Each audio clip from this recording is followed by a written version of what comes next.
Mesdames, Messieurs, bonsoir. Lundi 2 avril 2018, voici la une du journal. La fin de l'impunité pour la divulgation des documents confidentiels. Le Premier ministre tire la sonnette d'alarme à travers la circulaire du 28 mars. Explication du texte en tête du journal. La fin de la stigmatisation pour les femmes et les filles autistes, le thème de la journée mondiale de sensibilisation sur l'autisme ce 2 avril, le 20h30 fait le point sur la prise en charge de la maladie au Cameroun. La fin d'une vie de militante engagée contre l'apartheid en Afrique du Sud, Winnie Mandela a attiré sa révérence. L'Afrique du Sud qui pleure un symbole historique. Ce sera en page internationale du journal. Voilà pour les titres. Carton rouge contre la publication non autorisée des documents confidentiels. Le Premier ministre, chef du gouvernement, siffle la fin de cette dérive et rappelle les sanctions prévues par la loi. Philémon Yang a signé une importante circulaire en ce sens le mercredi 28 mars. Le texte fustige une mauvaise pratique favorisée par des agents publics qui violent quotidiennement le secret professionnel. Explication de ce texte, Eugène B. La réalité crève les yeux.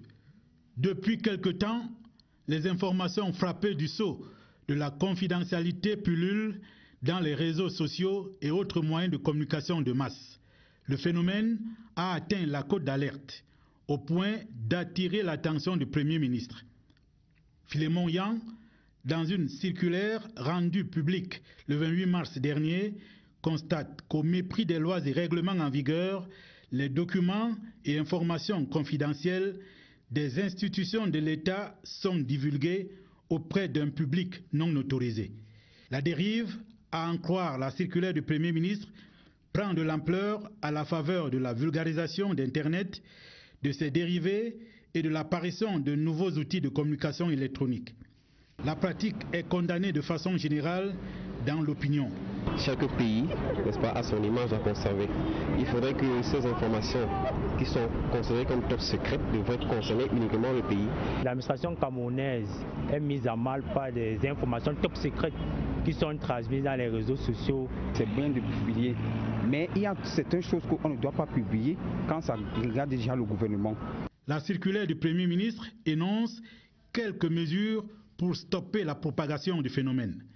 Il s'agit entre autres de l'affectation à la chaîne de gestion des services du courrier des agents à la discrétion professionnelle éprouvée, mais aussi de la traduction systématique devant les instances disciplinaires des agents coupables de la violation du secret professionnel.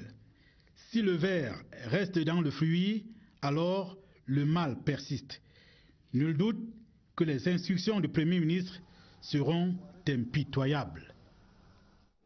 Parlons de l'autisme, une maladie terrible qui laisse encore les familles sans voix, impuissantes face au mur d'incompréhension et d'incommunication qui entourent les malades. Le monde s'est donné le 2 avril chaque année pour la sensibilisation sur cette maladie neurologique qui est handicapante.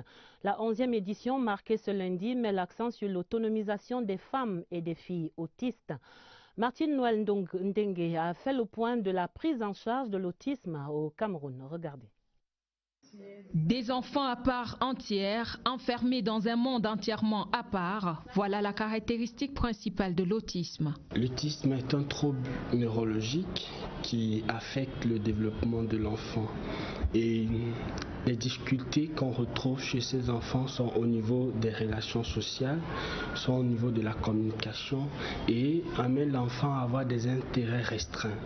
Contrairement aux autres pathologies qui sont acquises, l'autisme est un trouble avec lequel on naît, donc on ne devient pas autiste et par conséquent ça dure toute la vie. Les troubles du spectre autistique touchent toutes les couches de la population. La prévalence est de 4 à 5 fois supérieure chez les garçons. On distingue l'autisme léger, l'autisme moyen. On parle de l'autisme sévère lorsque effectivement il y a une altération profonde. La prise en charge est possible. Et le but de cette prise en charge vise à mener l'enfant à parvenir à une certaine autonomie. L'autonomie passe par une prise en charge pluridisciplinaire. Elle a un coût. 250 000 francs CFA en moyenne par enfant et par mois au Cameroun, beaucoup plus dans les centres spécialisés. Même si l'enfant est suivi au centre mère enfant où les soins sont subventionnés par la première dame, Dieu merci, et les autres professionnels. Donc c'est un poids énorme, c'est une dépense non négligeable et qui affecte le cours des familles. Le plateau technique existait déjà. Nous avons toujours eu un bon service de neuropédiatrie au centre mère-enfant. Nous avons une tradition d'éveil à ces problèmes. L'autisme n'est pas une fatalité. Bien encadrées, les personnes autistes, à défaut de guérir, peuvent devenir autonomes. À côté de cette prise en charge médicale, la famille doit naturellement assurer le relais pour des soins très lourds apportés aux enfants autistes. C'est le cas pour la famille de Alexia Bibisaya. La petite est âgée de 5 ans et elle est autiste. Un quotidien bouleversant raconté par notre reporter Agnès Solange Abessolo. Des voyelles et des consonnes à reconstituer pour stimuler le quotient intellectuel des enfants atteints du spectre autistique. Un jeu éducatif devenu le centre d'intérêt de Alexia, constamment coupé de la réalité. Elle a des centres, elle a des jeux qu'elle aime bien. Quand vous regardez la télé, là, si vous trouvez qu'elle regarde des traces et que vous venez vous enlever, les problèmes commencent. Candide, stupéfiante et d'une délicatesse de sentiments assez bouleversant, la fillette de 5 ans, aujourd'hui scolarisée dans une école spécialisée, a pourtant connu des moments difficiles. À l'école ordinaire, elle ne restait pas tranquille d'abord. Dès qu'on arrivait à côté même de l'école, à peine on arrivait là, elle commençait à crier. Et elle allait crier comme ça jusqu'à l'heure de sortie. Elle fait vaisselle là, en classe. Elle fait pipi là, en classe. Dès que la maîtresse dit assieds-toi là, non, elle est debout et elle crie. Ça fait que toute l'école était en l'air. Un refus mortifiant, une étape difficile pour les parents également, qui doivent dorénavant bouleverser les codes de leur quotidien. La mère d'Alexia en parle avec les larmes aux yeux. Je n'aime pas trop parler de la période parce que c'était difficile. Je préfère souvent maintenant. Je n'aime pas la période. Et depuis, c'est toute la famille qui vit au rythme d'Alexia. Malgré les préjugés et les regards condescendants, Alexia n'est pas privée de sortie. La cadette d'une fratrie de 3, elle est la petite protégée de ses aînés. Dès qu'elle est déjà partie, on ne peut même pas savoir qu'elle est partie. On commence à chercher, on crie son nom, Alexia, Alexia. Elle chante ce qu'elle est en train de dire là. Après, on dit souvent d'arrêter ce qu'elle fait, mais elle continue toujours. Elle dit souvent qu'elle n'est pas malade, qu'elle est seulement différente des autres. Bien qu'ayant du mal à communiquer, Alexia sait se faire comprendre. À la maison, sa différence fait d'elle une privilégiée, mais la thérapie passe aussi par une sorte de compromis entre la fillette, ses parents, son frère et sa sœur, pour mieux canaliser ses émotions. Heureusement pour les familles, quelques centres spécialisés offrent maintenant des soins et une prise en charge de qualité pour les autistes. C'est le cas du centre Orchidée Home à Douala, dont l'illustre marraine, Madame Chantal Biya, la première dame camerounaise, accompagne les activités. Marcel Ekassibile est à Douala.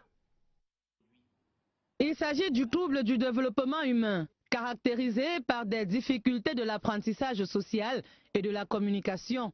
L'autisme touche de nombreux enfants à Douala et certains parents qui ont réussi à briser les préjugés et stéréotypes autour de cette pathologie offrent à leur progéniture une prise en charge, un accompagnement qui passe surtout par un diagnostic. Le diagnostic doit être posé par un pédiatre ou par un psychiatre, un pédopsychiatre, comme on dit.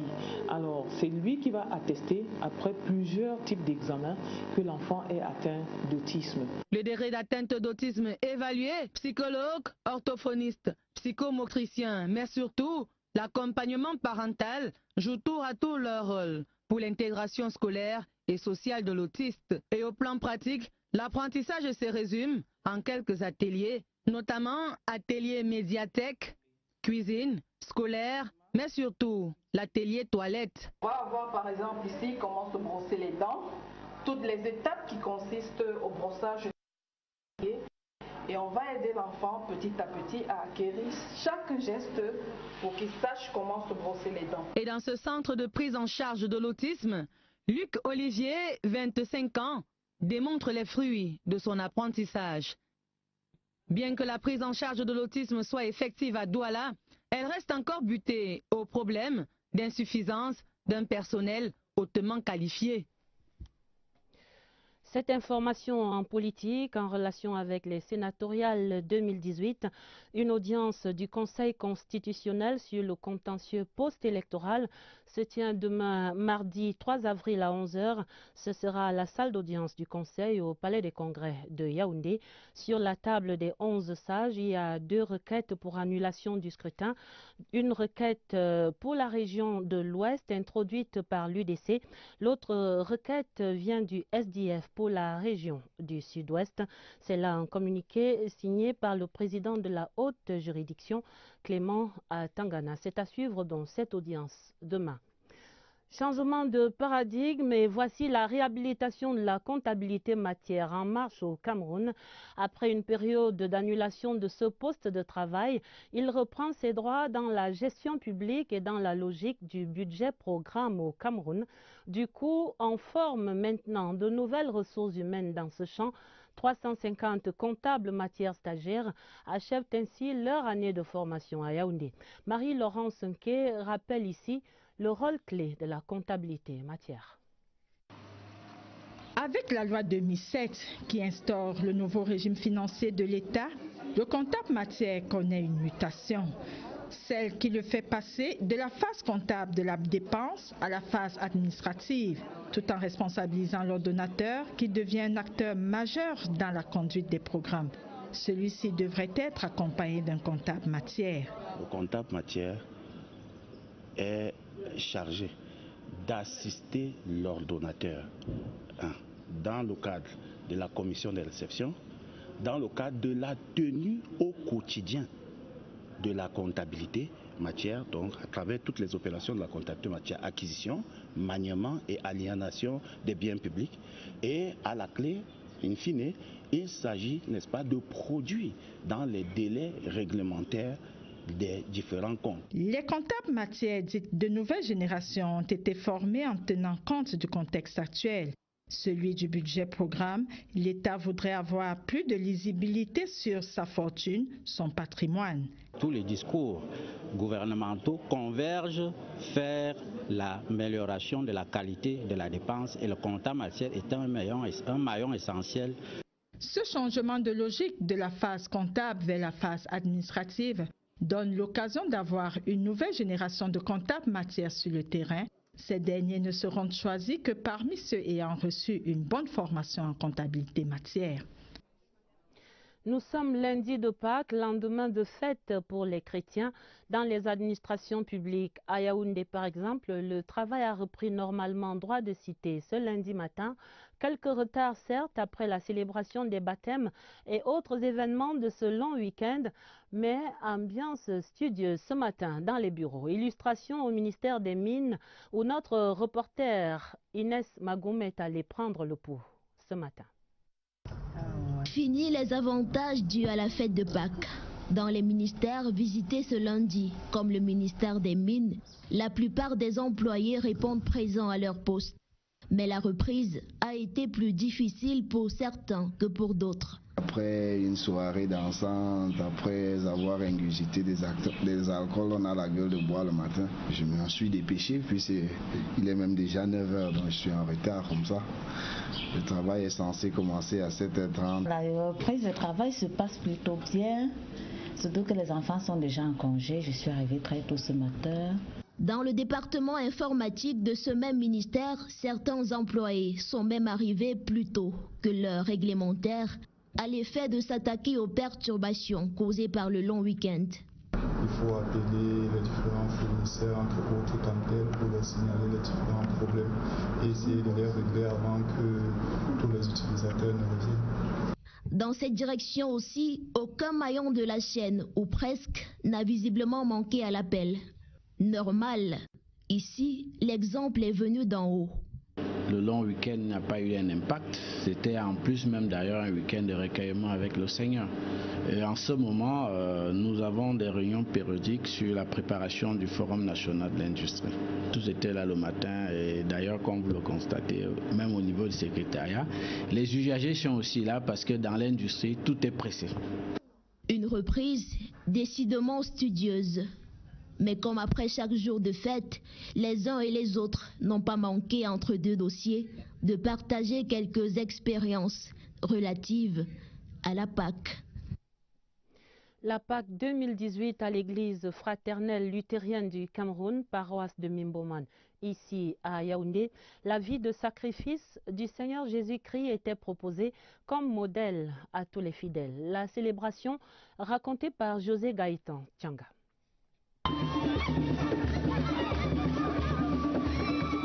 Quelle est grande la joie des chrétiens de l'église fraternelle luthérienne du Cameroun, paroisse de Mimboman.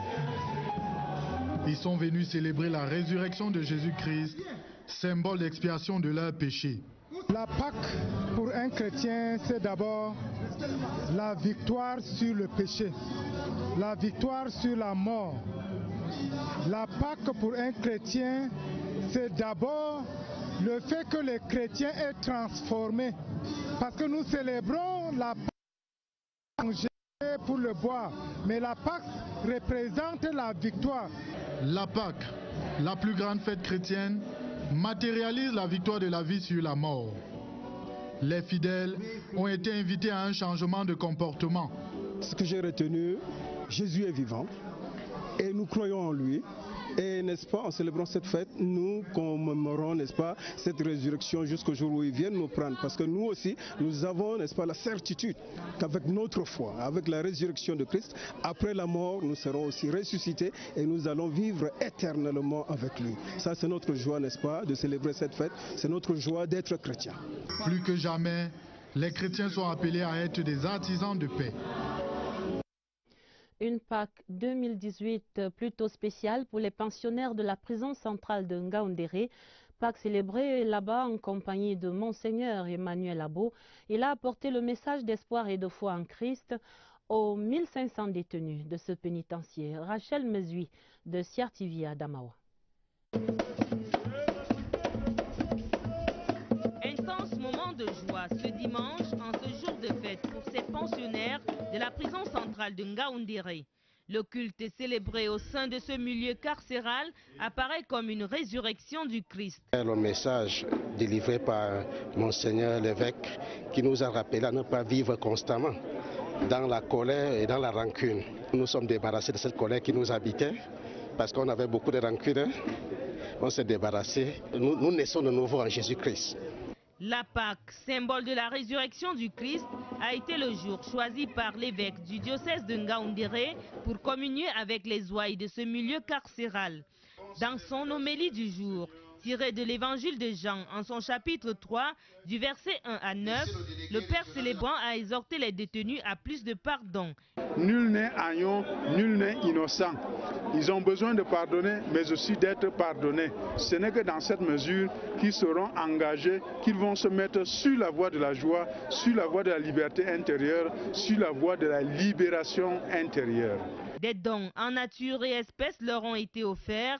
Louanges et adorations ont fait du bien à ces près de 1500 détenus qui ont bien écouté la parole de Dieu et espèrent la mettre en application déjà dans leur présent cadre de vie et une fois mis en liberté définitive.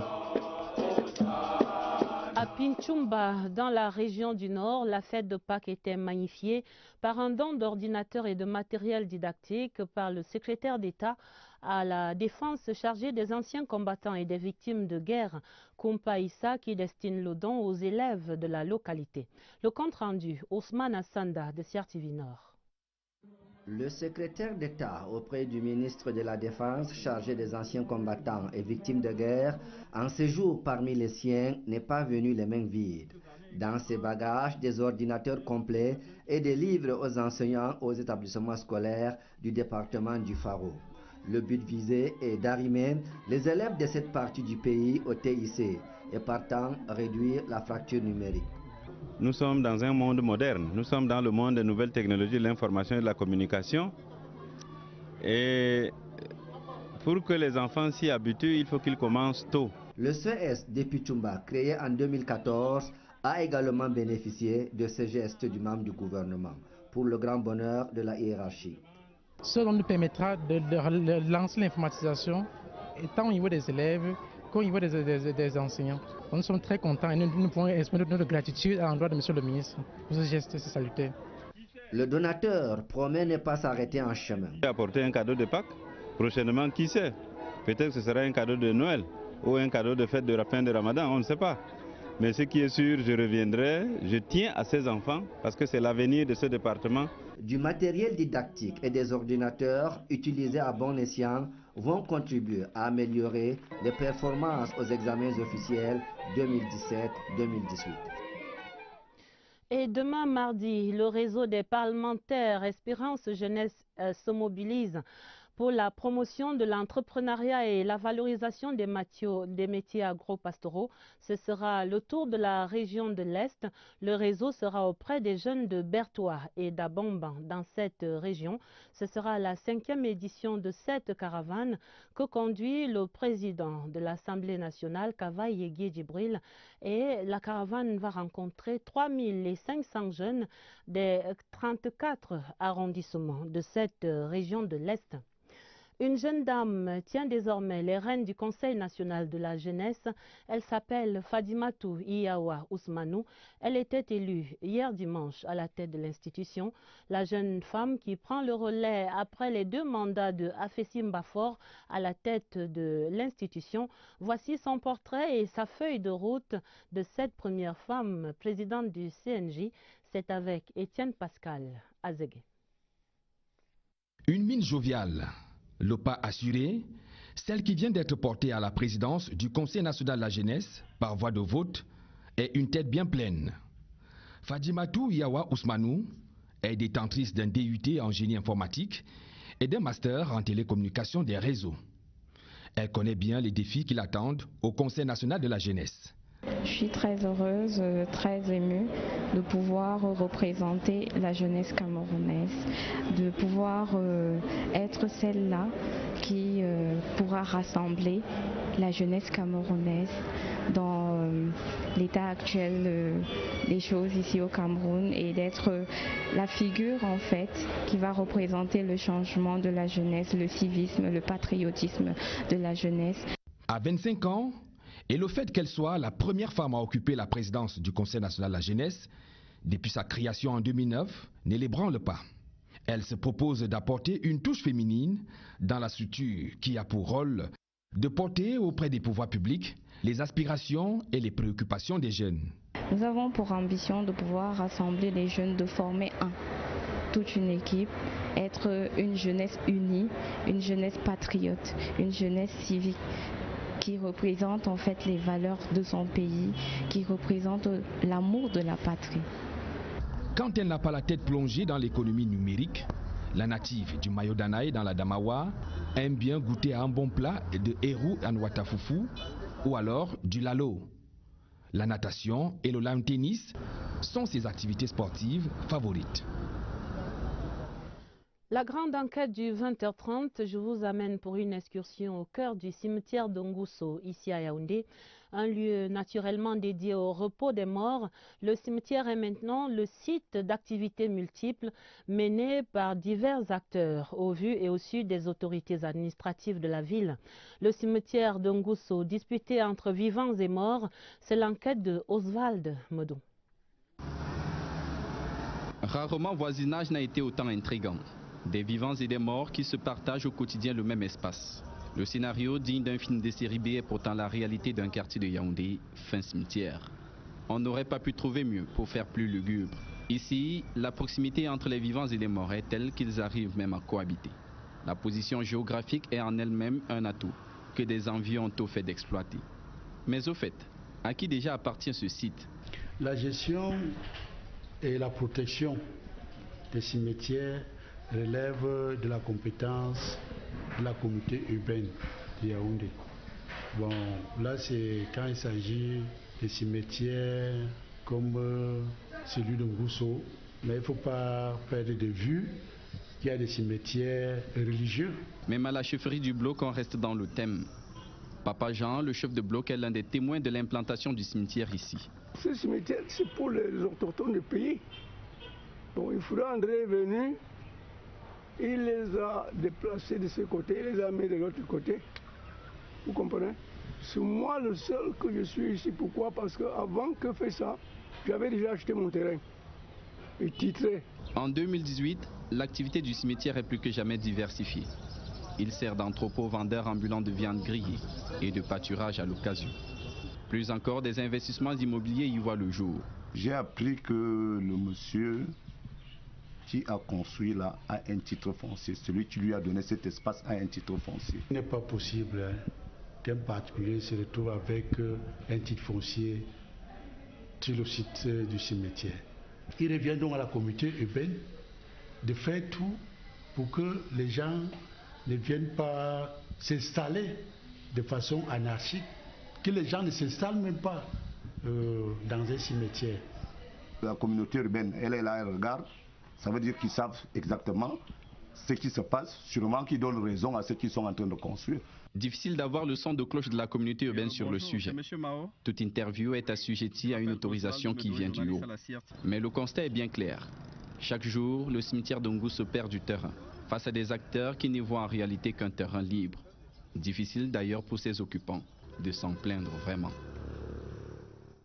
Dans un registre moins lugubre et moins intrigant, parlons donc culture et des journées internationales du conte, du théâtre et de la poésie qui étaient lancées ce 2 avril au Centre culturel camerounais ici à Yaoundé. La saison de célébration des arts séculaires de notre culture orale est ainsi ouverte. Une cérémonie en présence du ministre des Arts et de la Culture, le professeur Narcisse Mouele-Kombi. Une cérémonie en présence du ministre des Arts et de la Culture, le professeur Narcisse Mouele-Kombi. Le reportage, Laurence Okalia. Laissez-moi vous conter une histoire, celle du 6e art, le conte, la poésie et le théâtre, magnifié au Centre culturel camerounais. D'abord, le patron des arts et de la culture. Son discours, écrit et dit, tel de la poésie, plante le décor. Sans le doux resplendissement des sonorités musicales, la magnificence des couleurs picturales ou la profondeur des connaissances puisées dans les livres. Cette nourriture à base de miel s'appelle l'ambroisie. Cette ambroisie, cet artiste nous l'a servi à travers son conte aux couleurs du pays et aux odeurs de l'humour. Dès comme ça, on en a eu une douzaine. Balade dans la trinité artistique du verbe, la poésie, le théâtre et le conte. Le conte, la poésie ont leur journée internationale. Il s'agit aujourd'hui de lancer la célébration de ces journées, donc de célébrer ces arts qui, dans le domaine de la littérature orale et écrite, dans le domaine de la dramaturgie, ont donné leur lettre de noblesse à la culture camerounaise. C'est aussi pourquoi ils sont rares.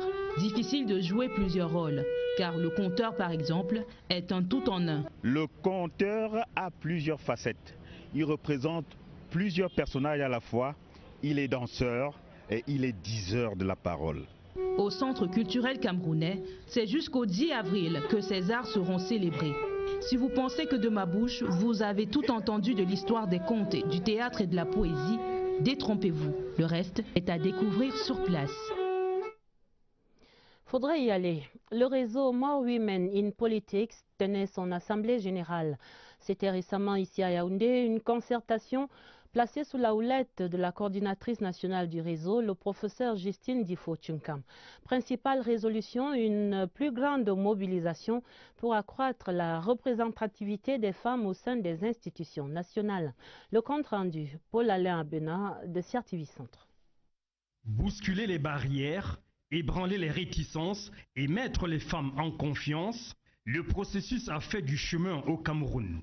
Dans le réseau More Women in Politics, Ces avancées sont bien perçues et porteuses d'espoir. Au Cameroun aujourd'hui, le quota plancher de 30% des femmes au poste de décision, et notamment à l'Assemblée nationale et au Sénat, à la tête des mairies, ce quota est désormais un quota qui est à notre portée.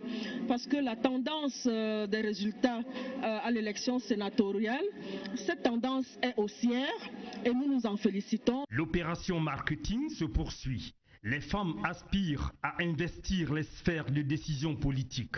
Elles doivent donc cultiver en elles cette graine de leader indispensable à l'avènement d'un nouveau concept, More Women Ahead. C'est un concept inclusif, transversal, qui s'appuie et qui s'adosse sur les objectifs de développement durable. More Women in Politics, voyez-vous, est en train d'atteindre ces objectifs. C'est un motif de fierté que nous ne pouvons pas cacher. Cette émotion nous dépasse. Et nous pensons qu'au lieu de nous cloisonner dans More Women in Politics, nous pouvons élargir ce spectre et toucher les 17 domaines des objectifs de développement durable. More Women in Politics estime n'être qu'au début de sa mission. Le réseau souhaite déjà une majorité féminine au sein du quota des sénateurs que se prépare à nommer le chef de l'État. Dans le monde rural, dans la région de l'Ouest, parlons de ce coup de pouce donné aux agriculteurs de Fumban, des GIC qui viennent de recevoir là-bas 3 tonnes de maïs et de haricots, des semences dont du président du conseil d'administration de Camerco, Louis-Georges Ndjipendi, remis par son épouse Adrienne. Le reportage de Christelle Kemounier, CRTV Ouest. 2 tonnes de maïs et 1 tonne de haricots blancs, c'est le contenu de la gibecière de la donatrice. Pour elle, il faut faire confiance à la terre. Mon époux et moi avions pensé revenir rencontrer nos frères et sœurs du département pour communier avec eux à travers ce modeste don, afin de leur passer le message du chef de l'État selon lequel la terre ne trompe pas. À travers l'agriculture, on peut avoir des emplois, on peut également manger à satiété. 6 GIC et 34 associations bénéficiaires de ces dons ont exprimé leur reconnaissance car ces semences améliorées vont booster leur production. Grand merci. Donc la joie que j'essaie d'exprimer maintenant, je pense que c'est pour nous tous, toutes les bénéficiaires. Nous est un département qui vit des produits agricoles. Et nous allons faire des efforts et nous avons veillé auprès des femmes afin qu'elles utilisent ces semences. Témoin de ces moments, le 2e adjoint préfectoral du Noun qui a engagé ces femmes dynamiques à en faire bon usage. Je voudrais juste dire à ces femmes d'en faire bon usage. Il ne s'agit pas d'un produit qu'il faille aller vendre au marché des vivres, mais il s'agit d'un produit qu'il faut multiplier à travers l'activité agricole. Tous ont pris rendez-vous pour la saison des récoltes pour l'évaluation de la production. Dans le football, signalons le décès du défenseur des Lions indomptables, Eli Onana Elundu. Pour la mémoire, il était de la CAN 1984 à Abidjan en Côte d'Ivoire et de la Coupe du Monde Espagne 1982. Évocation avec Étienne Pascal Lazégué, il était au domicile du joueur ce lundi.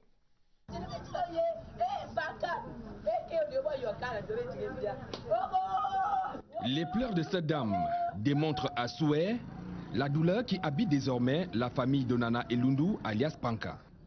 L'ancien défenseur central des Lions indomptables a raccroché ses godasses aux premières heures de ce lundi, ici même à son domicile Cisayo Maban, dans l'arrondissement de Yaoundé 7. La disparition de Panka a surpris tout le monde, y compris sa famille. Il avait juste une petite fatigue passagère, puisque depuis lundi, il était en forme. À partir de samedi, il a commencé à dire qu'il est juste un peu fatigué.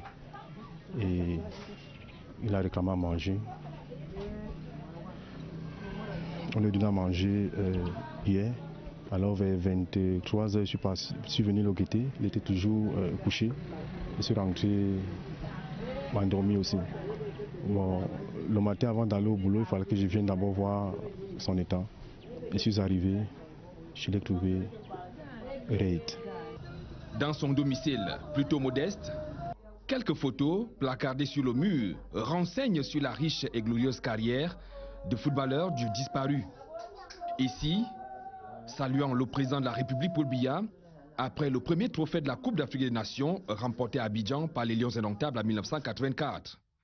Le natif de London part au Kola dans le département de la Léké, région du centre, quitte définitivement ce monde à l'âge de 67 ans. Un autre départ en international, l'Afrique du Sud pleure l'égérie de la lutte contre l'apartheid.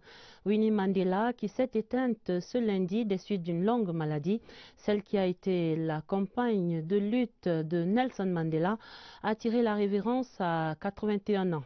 L'évocation de la vie et de l'œuvre de la mère de la nation sud-africaine avec Lucas Modou-Ndiemba.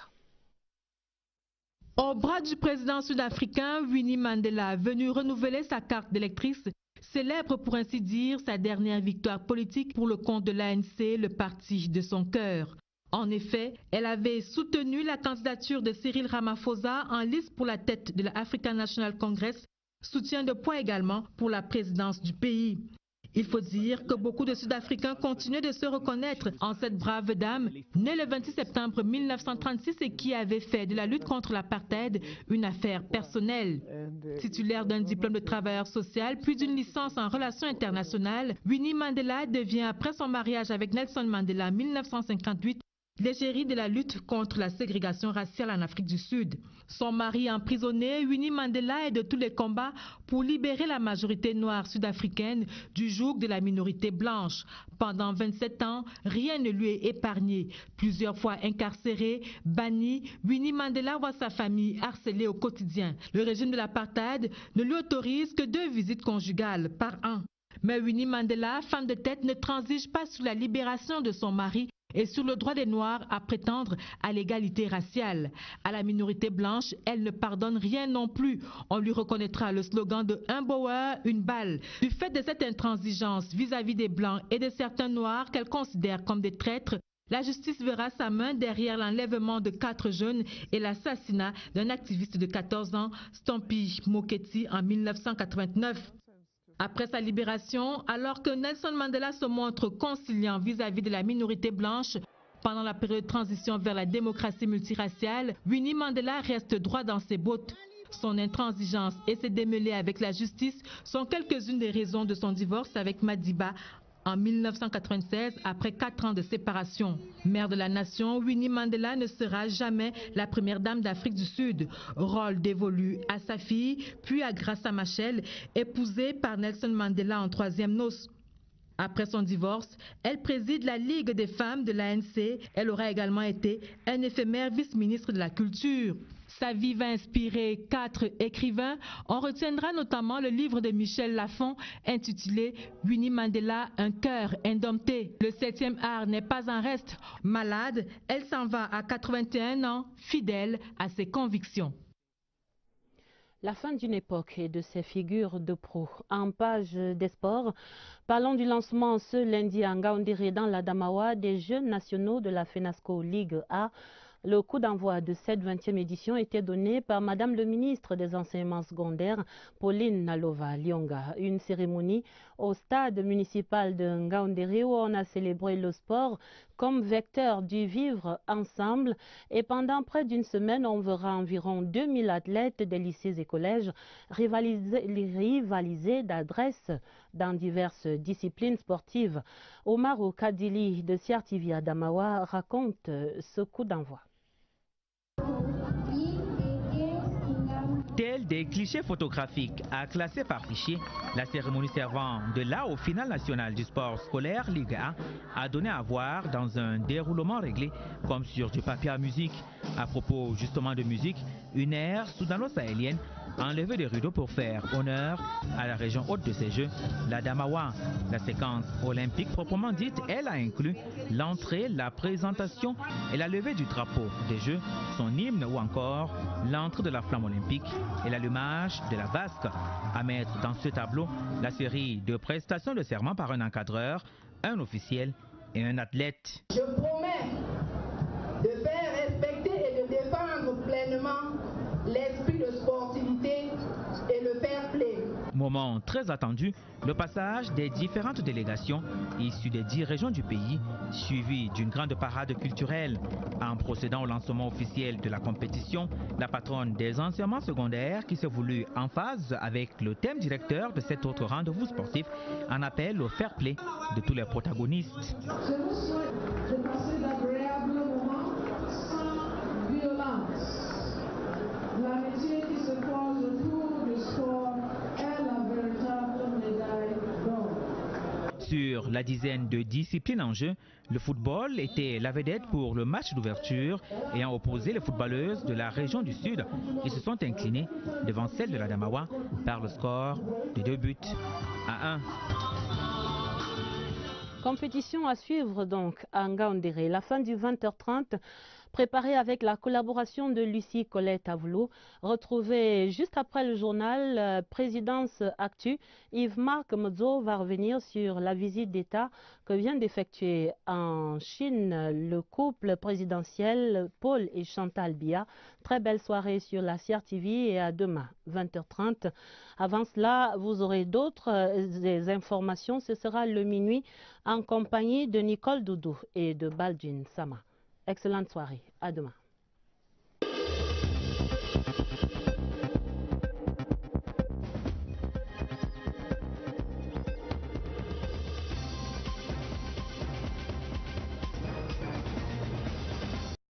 Cette information en politique, en relation avec les sénatoriales 2018, une audience du Conseil constitutionnel sur le contentieux post-électoral se tient demain mardi 3 avril à 11h.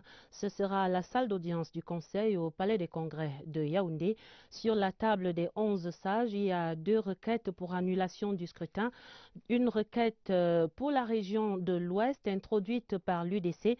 L'autre requête vient du SDF pour la région du Sud-Ouest. C'est là un communiqué signé par le président de la haute juridiction, Clément Tangana. C'est à suivre dans cette audience demain. Changement de paradigme et voici la réhabilitation de la comptabilité matière en marche au Cameroun. Après une période d'annulation de ce poste de travail, il reprend ses droits dans la gestion publique et dans la logique du budget programme au Cameroun. Du coup, on forme maintenant de nouvelles ressources humaines dans ce champ. 350 comptables matières stagiaires achèvent ainsi leur année de formation à Yaoundé. Marie-Laurence Nké rappelle ici le rôle clé de la comptabilité matière. Avec la loi 2007 qui instaure le nouveau régime financier de l'État, le comptable matière connaît une mutation. Celle qui le fait passer de la phase comptable de la dépense à la phase administrative, tout en responsabilisant l'ordonnateur qui devient un acteur majeur dans la conduite des programmes. Celui-ci devrait être accompagné d'un comptable matière. Le comptable matière est chargé d'assister l'ordonnateur dans le cadre de la commission de réception, dans le cadre de la tenue au quotidien de la comptabilité matière, donc à travers toutes les opérations de la comptabilité matière, acquisition, maniement et aliénation des biens publics. Et à la clé, in fine, il s'agit, n'est-ce pas, de produire dans les délais réglementaires des différents comptes. Les comptables matières dites de nouvelle génération ont été formés en tenant compte du contexte actuel. Celui du budget programme, l'État voudrait avoir plus de lisibilité sur sa fortune, son patrimoine. Tous les discours gouvernementaux convergent vers l'amélioration de la qualité de la dépense et le comptable matière est un maillon essentiel. Ce changement de logique de la phase comptable vers la phase administrative donne l'occasion d'avoir une nouvelle génération de comptables matières sur le terrain. Ces derniers ne seront choisis que parmi ceux ayant reçu une bonne formation en comptabilité matière. Nous sommes lundi de Pâques, lendemain de fête pour les chrétiens. Dans les administrations publiques, à Yaoundé par exemple, le travail a repris normalement droit de cité ce lundi matin. Quelques retards certes après la célébration des baptêmes et autres événements de ce long week-end, mais ambiance studieuse ce matin dans les bureaux. Illustration au ministère des Mines où notre reporter Inès Magoum est allée prendre le pouls ce matin.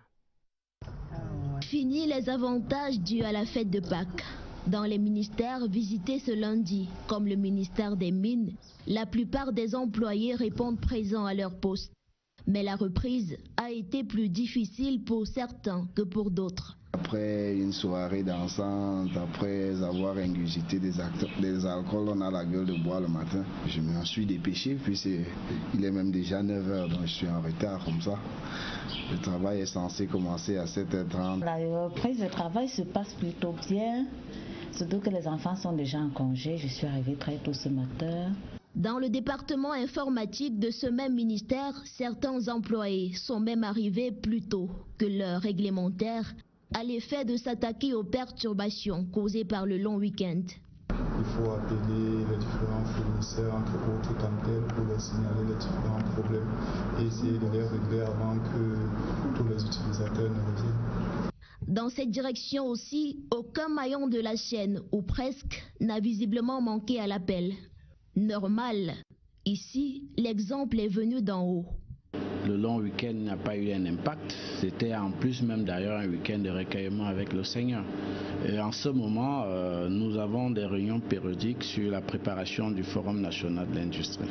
Tous étaient là le matin et d'ailleurs, comme vous le constatez, même au niveau du secrétariat, les usagers sont aussi là parce que dans l'industrie, tout est pressé.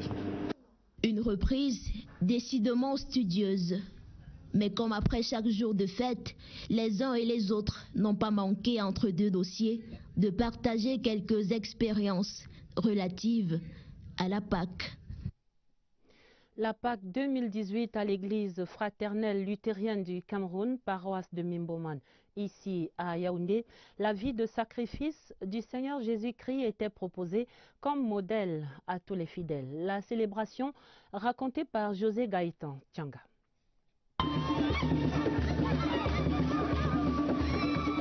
Quelle est grande la joie des chrétiens de l'église fraternelle luthérienne du Cameroun, paroisse de Mimboman. Ils sont venus célébrer la résurrection de Jésus-Christ, symbole d'expiation de leurs péchés. La Pâque pour un chrétien, c'est d'abord la victoire sur le péché, la victoire sur la mort.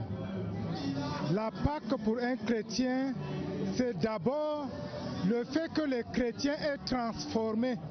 Parce que nous célébrons la Pâque pour le boire, mais la Pâque représente la victoire. La Pâque, la plus grande fête chrétienne, matérialise la victoire de la vie sur la mort. Les fidèles ont été invités à un changement de comportement. Ce que j'ai retenu, Jésus est vivant et nous croyons en lui. Et n'est-ce pas, en célébrant cette fête, nous commémorons, n'est-ce pas, cette résurrection jusqu'au jour où il vient nous prendre. Parce que nous aussi, nous avons, n'est-ce pas, la certitude qu'avec notre foi, avec la résurrection de Christ, après la mort, nous serons aussi ressuscités et nous allons vivre éternellement avec lui. Ça, c'est notre joie, n'est-ce pas, de célébrer cette fête. C'est notre joie d'être chrétien. Plus que jamais, les chrétiens sont appelés à être des artisans de paix. Une Pâque 2018 plutôt spéciale pour les pensionnaires de la prison centrale de Ngaoundéré. Pâque célébrée là-bas en compagnie de Monseigneur Emmanuel Abo. Il a apporté le message d'espoir et de foi en Christ aux 1500 détenus de ce pénitencier. Rachel Mezui de Siertivia d'Amawa. Intense moment de joie ce dimanche en ce jour de fête pour ces pensionnaires de la prison centrale de Ngaoundéré. Le culte célébré au sein de ce milieu carcéral apparaît comme une résurrection du Christ. Le message délivré par Monseigneur l'évêque qui nous a rappelé à ne pas vivre constamment dans la colère et dans la rancune. Nous sommes débarrassés de cette colère qui nous habitait parce qu'on avait beaucoup de rancune. On s'est débarrassé. Nous naissons de nouveau en Jésus-Christ. La Pâque, symbole de la résurrection du Christ, a été le jour choisi par l'évêque du diocèse de Ngaoundéré pour communier avec les ouailles de ce milieu carcéral. Dans son homélie du jour, tirée de l'évangile de Jean en son chapitre 3, du verset 1 à 9, le Père célébrant a exhorté les détenus à plus de pardon. Nul n'est agneau, nul n'est innocent. Ils ont besoin de pardonner, mais aussi d'être pardonnés. Ce n'est que dans cette mesure qu'ils seront engagés, qu'ils vont se mettre sur la voie de la joie, sur la voie de la liberté intérieure, sur la voie de la libération intérieure. Des dons en nature et espèces leur ont été offerts. Louanges et adorations ont fait du bien à ces près de 1500 détenus qui ont bien écouté la parole de Dieu et espèrent la mettre en application déjà dans leur présent cadre de vie et une fois mis en liberté définitive. À Pinchumba, dans la région du Nord, la fête de Pâques était magnifiée par un don d'ordinateurs et de matériel didactique par le secrétaire d'État à la défense chargé des anciens combattants et des victimes de guerre, Kumpa Issa, qui destine le don aux élèves de la localité. Le compte rendu, Ousmane Assanda de CRTV Nord.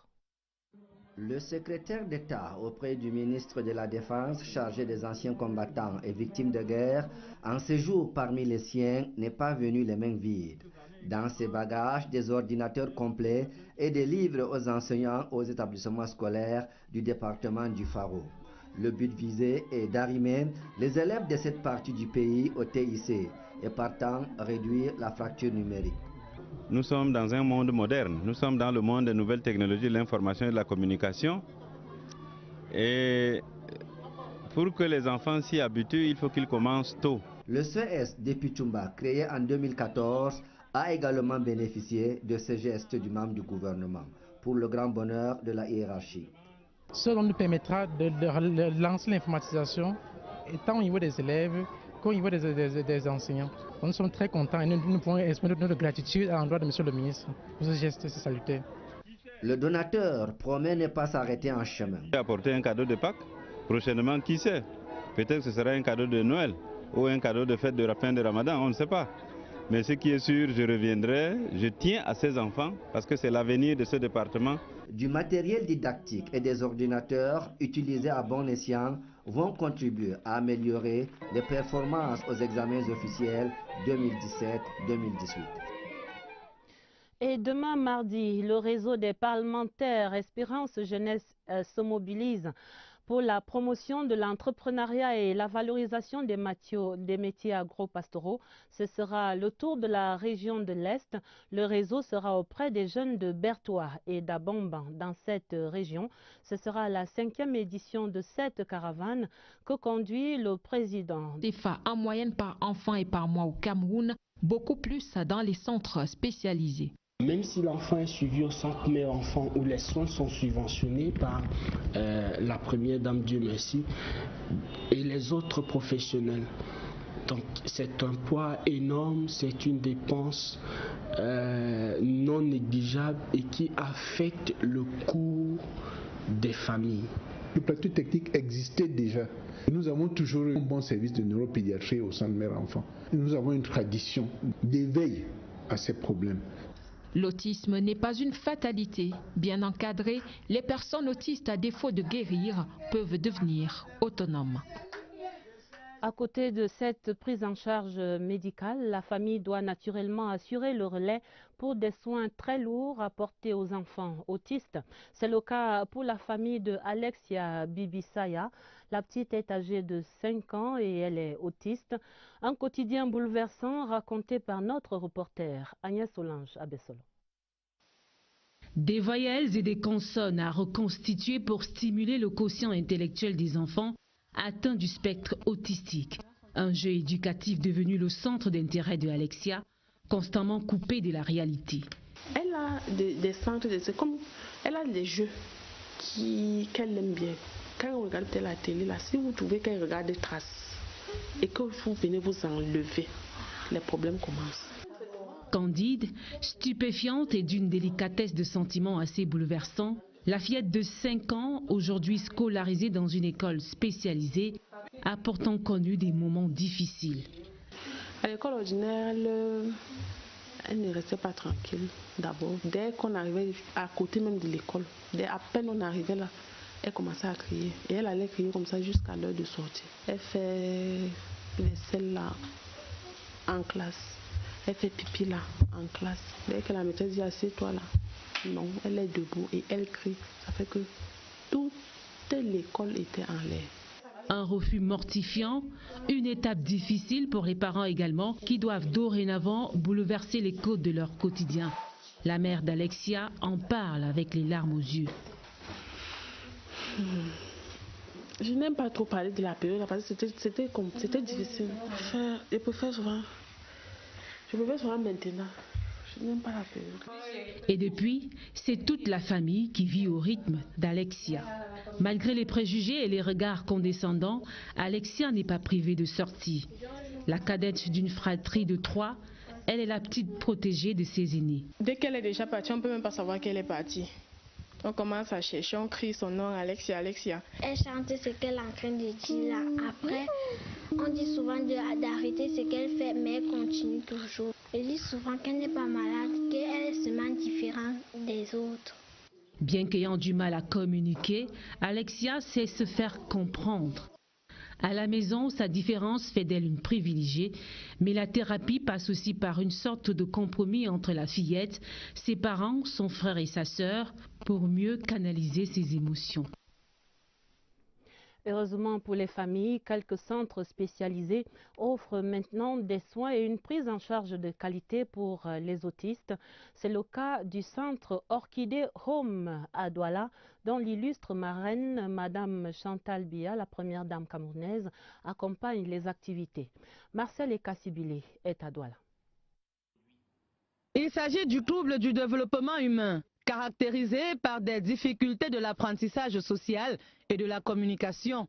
L'autisme touche de nombreux enfants à Douala et certains parents qui ont réussi à briser les préjugés et stéréotypes autour de cette pathologie offrent à leur progéniture une prise en charge, un accompagnement qui passe surtout par un diagnostic. Le diagnostic doit être posé par un pédiatre ou par un psychiatre, un pédopsychiatre, comme on dit. Alors, c'est lui qui va attester, après plusieurs types d'examens, que l'enfant est atteint d'autisme.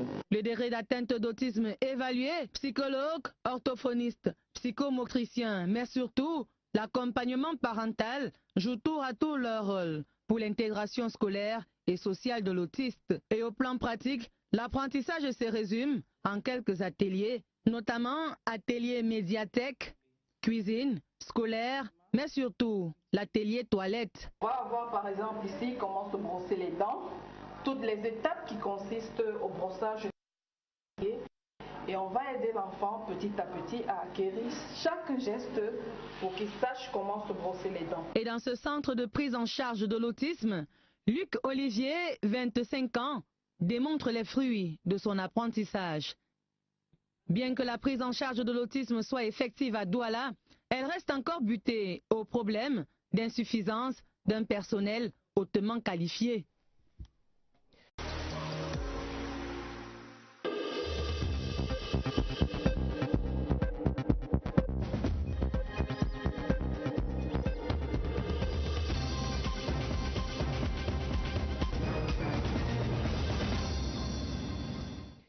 Mesdames, Messieurs, bonsoir. Lundi 2 avril 2018, voici la une du journal. La fin de l'impunité pour la divulgation des documents confidentiels. Le Premier ministre tire la sonnette d'alarme à travers la circulaire du 28 mars. Explication du texte en tête du journal. La fin de la stigmatisation pour les femmes et les filles autistes, le thème de la journée mondiale de sensibilisation sur l'autisme ce 2 avril, le 20h30 fait le point sur la prise en charge de la maladie au Cameroun. La fin d'une vie de militante engagée contre l'apartheid en Afrique du Sud, Winnie Mandela a attiré sa révérence. L'Afrique du Sud qui pleure un symbole historique. Ce sera en page internationale du journal. Voilà pour les titres. Carton rouge contre la publication non autorisée des documents confidentiels. Le Premier ministre, chef du gouvernement, siffle la fin de cette dérive et rappelle les sanctions prévues par la loi. Philémon Yang a signé une importante circulaire en ce sens le mercredi 28 mars. Le texte fustige une mauvaise pratique favorisée par des agents publics qui violent quotidiennement le secret professionnel. Explication de ce texte, Eugène B. La réalité crève les yeux. Depuis quelque temps, les informations frappées du sceau de la confidentialité pullulent dans les réseaux sociaux et autres moyens de communication de masse. Le phénomène a atteint la cote d'alerte. au point d'attirer l'attention du Premier ministre. Philémon Yang, dans une circulaire rendue publique le 28 mars dernier, constate qu'au mépris des lois et règlements en vigueur, les documents et informations confidentielles des institutions de l'État sont divulgués auprès d'un public non autorisé. La dérive, à en croire la circulaire du Premier ministre, prend de l'ampleur à la faveur de la vulgarisation d'Internet, de ses dérivés et de l'apparition de nouveaux outils de communication électronique.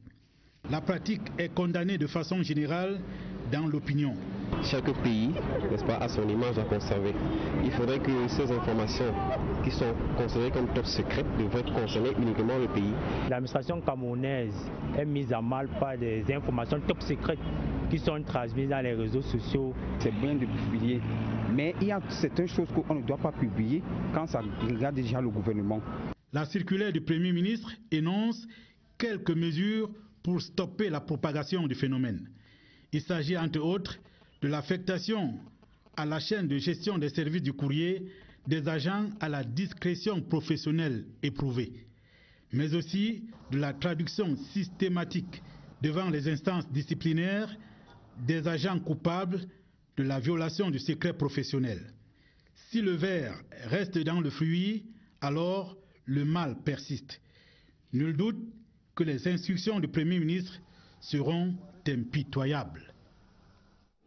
Parlons de l'autisme, une maladie terrible qui laisse encore les familles sans voix, impuissantes face au mur d'incompréhension et d'incommunication qui entourent les malades. Le monde s'est donné le 2 avril chaque année pour la sensibilisation sur cette maladie neurologique qui est handicapante. La 11e édition marquée ce lundi met l'accent sur l'autonomisation des femmes et des filles autistes. Martine Noël Ndengue a fait le point de la prise en charge de l'autisme au Cameroun. Regardez. Des enfants à part entière, enfermés dans un monde entièrement à part, voilà la caractéristique principale de l'autisme. L'autisme est un trouble neurologique qui affecte le développement de l'enfant. Et les difficultés qu'on retrouve chez ces enfants sont au niveau des relations sociales, sont au niveau de la communication et amènent l'enfant à avoir des intérêts restreints.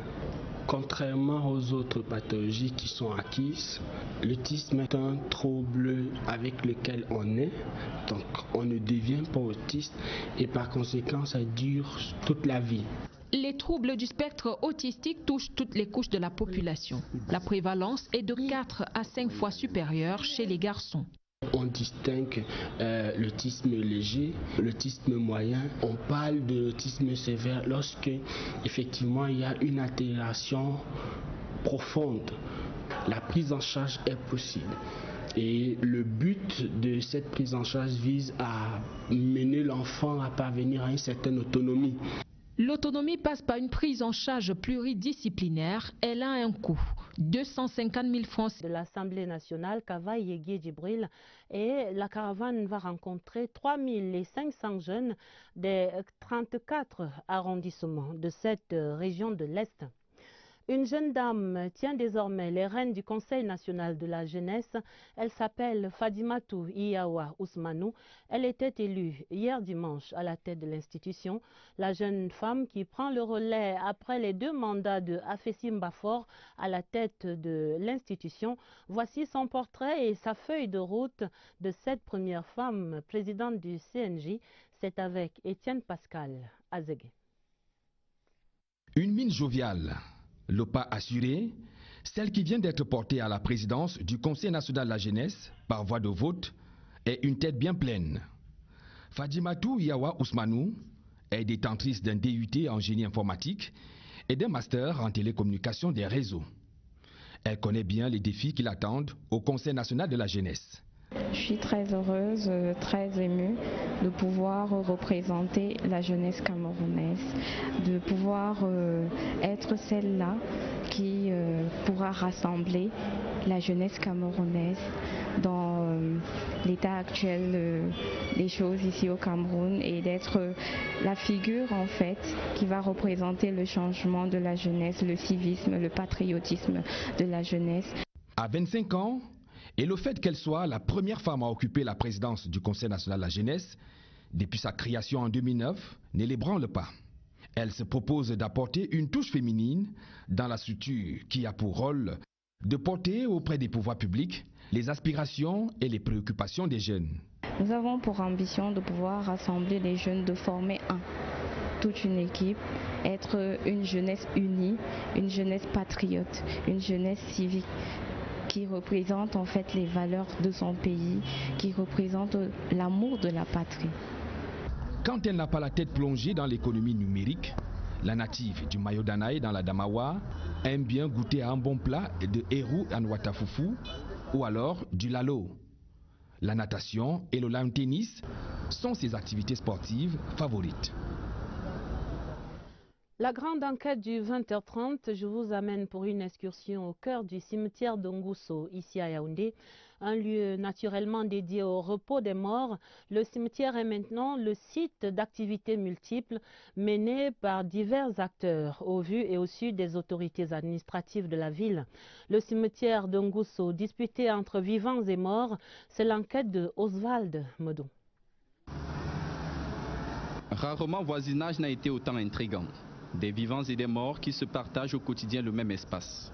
Le scénario digne d'un film de série B est pourtant la réalité d'un quartier de Yaoundé, fin cimetière. On n'aurait pas pu trouver mieux pour faire plus lugubre. Ici, la proximité entre les vivants et les morts est telle qu'ils arrivent même à cohabiter. La position géographique est en elle-même un atout que des envieux ont au fait d'exploiter. Mais au fait, à qui déjà appartient ce site? La gestion et la protection des cimetières relève de la compétence de la communauté urbaine de Yaoundé. Bon, là c'est quand il s'agit de cimetières comme celui de Ngousso, mais il ne faut pas perdre de vue qu'il y a des cimetières religieux. Même à la chefferie du bloc, on reste dans le thème. Papa Jean, le chef de bloc, est l'un des témoins de l'implantation du cimetière ici. Ce cimetière, c'est pour les autochtones du pays. Donc il faudra André est venu. Il les a déplacés de ce côté, il les a mis de l'autre côté. Vous comprenez? C'est moi le seul que je suis ici. Pourquoi? Parce qu'avant que fait ça, j'avais déjà acheté mon terrain et titré. En 2018, l'activité du cimetière est plus que jamais diversifiée. Il sert d'entrepôt vendeur ambulant de viande grillée et de pâturage à l'occasion. Plus encore, des investissements immobiliers y voient le jour. J'ai appris que le monsieur qui a construit là a un titre foncier. Celui qui lui a donné cet espace a un titre foncier. Il n'est pas possible qu'un particulier se retrouve avec un titre foncier sur le site du cimetière. Il revient donc à la communauté urbaine de faire tout pour que les gens ne viennent pas s'installer de façon anarchique, que les gens ne s'installent même pas dans un cimetière. La communauté urbaine, elle est là, elle regarde. Ça veut dire qu'ils savent exactement ce qui se passe, sûrement qu'ils donnent raison à ceux qui sont en train de construire. Difficile d'avoir le son de cloche de la communauté urbaine sur le sujet. Toute interview est assujettie à une autorisation qui vient du haut. Mais le constat est bien clair. Chaque jour, le cimetière d'Ongousso perd du terrain face à des acteurs qui n'y voient en réalité qu'un terrain libre. Difficile d'ailleurs pour ses occupants de s'en plaindre vraiment. Dans un registre moins lugubre et moins intrigant, parlons donc culture et des journées